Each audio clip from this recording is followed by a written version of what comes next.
I'm not that kind. Sorry.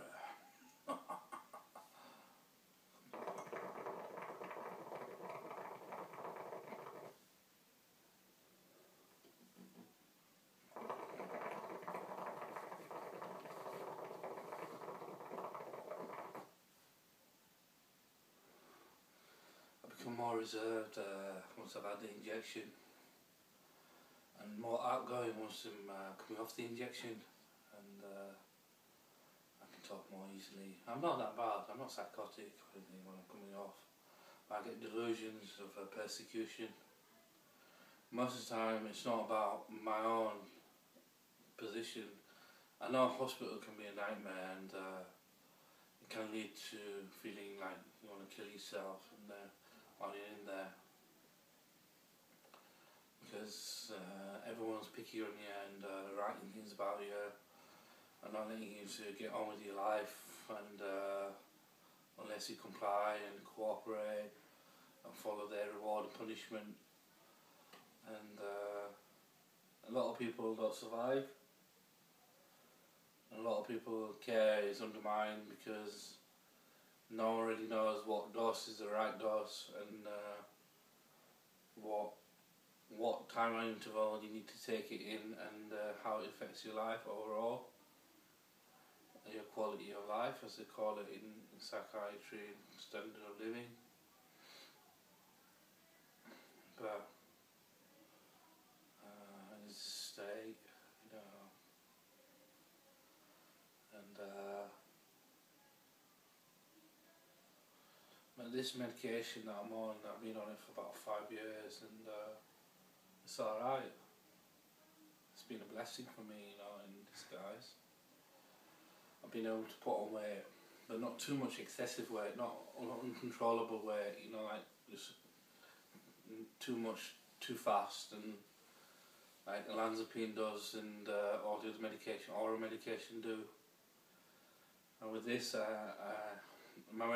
with every increase of medication dosage, with the increase of dosage, it will affect my weight, overall weight.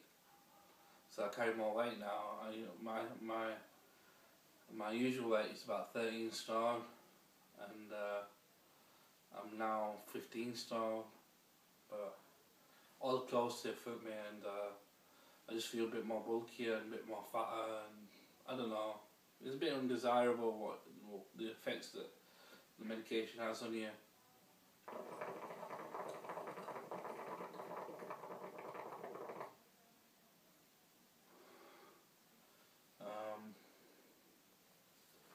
And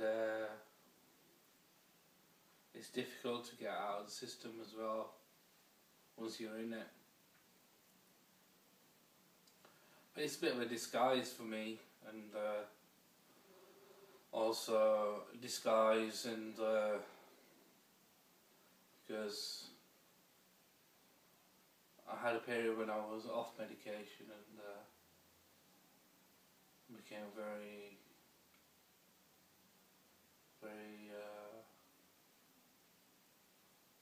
handsome, and too handsome as well, and I had long hair and everything, and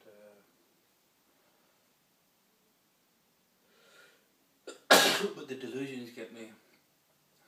Delusions, and I'll tell you what sort of delusions I have. I have delusions based on music too. Songs Stone Roses song, like songs in Elephant Stone song, you know, A Midnight Getaway. These four walls saw the rise and fall of your midnight getaway. So I used to think that the stars would come to my house at the middle of the night, and I'm planning a getaway or escape, and basing it on songs by Bob Marley, like Running Like a Fugitive, which was I Shot the Sheriff, and songs like that. That was a delusion I went through, and it was scary as well, because part of it was very scary if I really thought about it.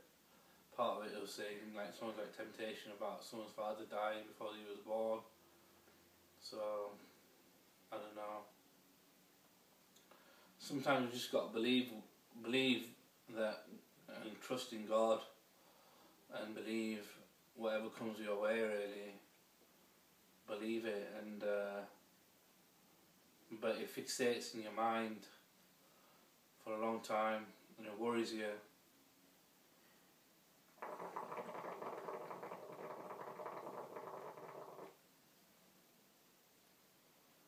And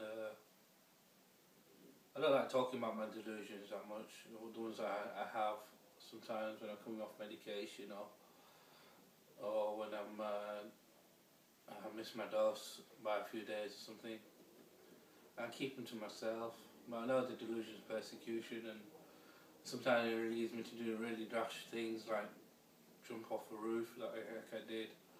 Jumped out of the attic window and broke my back. Alhamdulillah, I didn't feel anything, but I fractured my spine in several places, and I was in hospital for 4 months. But they said I wasn't going to walk again without sticks, and I managed to walk without sticks really, and I'm okay. I'm quite comfortable. They said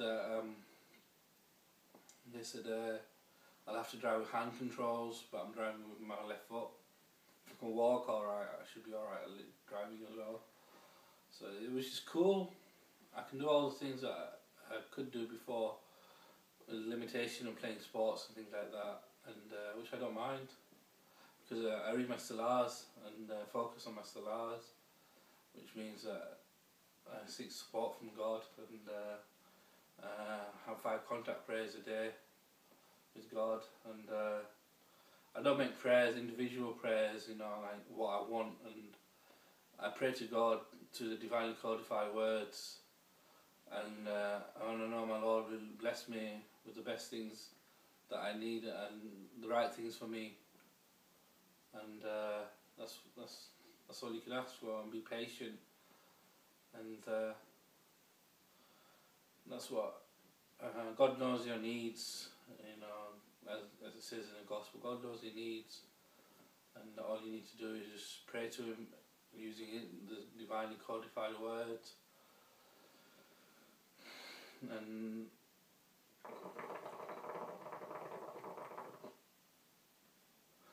but only thing is you appreciate it. But God doesn't forget, but humans forget, and we carry on. We just keep striving, and keep building, keep working hard, and that's what it's got to be,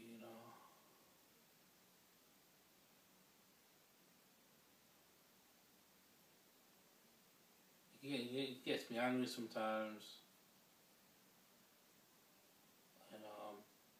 because this image that I'm getting from this camera is quite flattering, but if you see me in natural surroundings, by pictures taken by my parents or my family, I don't look flattering at all,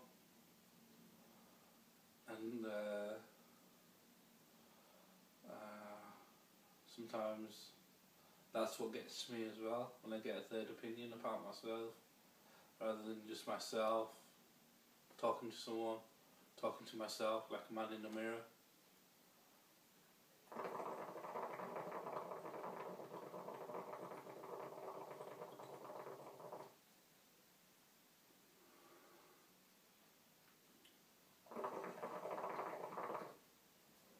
Few days left, inshallah. I should be going to Umrah.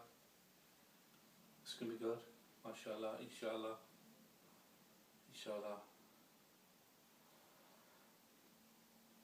You just got to be a bit careful, because I pray in a different way. I pray in the way that it's supposed to be read, but there's a lot of innovations and false actions in traditional Muslim way of praying. It doesn't reach God because it secularised their prayers, and we're supposed to read the divinely codified words, which is Al-Fatiha, and that's it really. And all 4 madhabs, like and the Shias and all the different groups in Islam agree that you're supposed to read Al-Fatiha, but what they disagree upon is what else should be read, or whether you're supposed to say Amen, or in Arabic it means Ameen, but and that's the polytheist thing to do, because that doesn't mean so be it. It means that you're worshipping Amun-Ra, the sun god, Egyptian sun god, and it comes from the hypocrisy of the Jewish people. That's what the Christians knew. But the Christians didn't know to what level there was an effect of the Egyptian civilization on Semitic religions, and whereas they claim things like circumcision was also a part of the Egyptian civilization, whereas we know it came from Abraham, and fasting and praying and all these things, the Shahada, come from Abraham.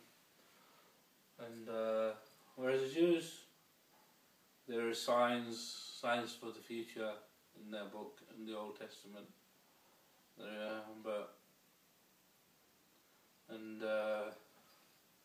In the Gospel there's miracles of the present, and in the Quran there's wisdom of the